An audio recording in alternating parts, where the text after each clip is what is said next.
রবীন্দ্রভারতী ইউনিভার্সিটিতে যে সমস্ত ছাত্রছাত্রীরা এমএ কোর্সে সেমিস্টার 3-তে হিস্ট্রি নিয়ে পড়াশোনা করছো, তোমাদের ফাইনাল এক্সাম খুব শীঘ্রই হতে চলেছে। তোমাদের ফাইনাল এক্সামের জন্য সাজেশন দিতে চলেছি সিসি 3.1 এর। আমার দেওয়া সাজেশন থেকে তোমরা 100% কমন পেয়ে যাবে এবং ভালো নম্বর পেয়ে পাস করবে। তার আগে আমার ভিডিও যারা প্রথমবার দেখছো, প্রত্যেকের কাছে রিকোয়েস্ট রইল ভিডিওটিকে লাইক করে চ্যানেলটিকে সাবস্ক্রাইব করে রাখবে রবীন্দ্রভারতী ইউনিভার্সিটির সব রকম আপডেট পাওয়ার জন্য। তোমরা সকলেই জানো তোমাদের ইংলিশ ভার্সনে প্রশ্নপত্র করা হয়। স্ক্রিনে আমি তোমাদের ইংলিশ এবং বেঙ্গলি দুটো ভার্সনের প্রশ্নপত্র দেখাচ্ছি, তোমরা নোট করে নাও। প্রথম প্রশ্নটি হলো 1947-এর অর্থ সামাজিক ও রাজনৈতিক অবস্থা আলোচনা করুন। পরবর্তী প্রশ্নটি হলো আধুনিক ভারতের স্থপতি হিসেবে জওহরলাল নেহরুর অবদানের মূল্যায়ন করুন।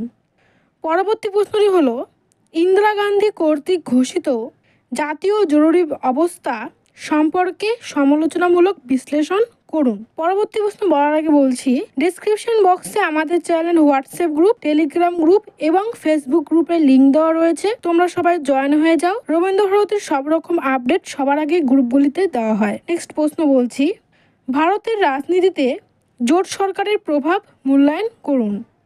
পরবর্তী প্রশ্ন হলো ভারতীয় রাজনীতিতে জনতা পার্টির অবদান আলোচনা করুন। পরবর্তী প্রশ্নটি হলো রাম মনোহর মাহিয়া এবং তার সমাজতান্ত্রিক আন্দোলনের ভূমিকা মূল্যায়ন করুন। যে সাজেশনগুলি দিচ্ছি, এই সাজেশনের উত্তরপত্র আমাদের সেন্টার থেকে খুব স্বল্প মূল্যে প্রত্যেক ছাত্রছাত্রীকে দেওয়া হচ্ছে। তোমরা যারা নিতে চাও, স্ক্রিনে দেওয়া আমাদের সেন্টারের নম্বর 7864819403 এই নাম্বারে যোগাযোগ করবে। নেক্সট প্রশ্ন বলছি, জেপি আন্দোলন বা বিহার আন্দোলন সম্পর্কে আলোচনা করুন। পরবর্তী প্রশ্নটি হলো ভূদান ও সর্বোদয় আন্দোলন সম্পর্কে আলোচনা করুন। পরবর্তী প্রশ্ন হলো ভারতের সমসাময়িক ইতিহাস লেখার সাথে জড়িত পন্থাগুলি সমালোচনামূলকভাবে আলোচনা করুন। পরবর্তী প্রশ্ন হলো সমসাময়িক ভারতীয় ইতিহাসের পর্যায়ক্রমের ওপর আলোকপাত করুন।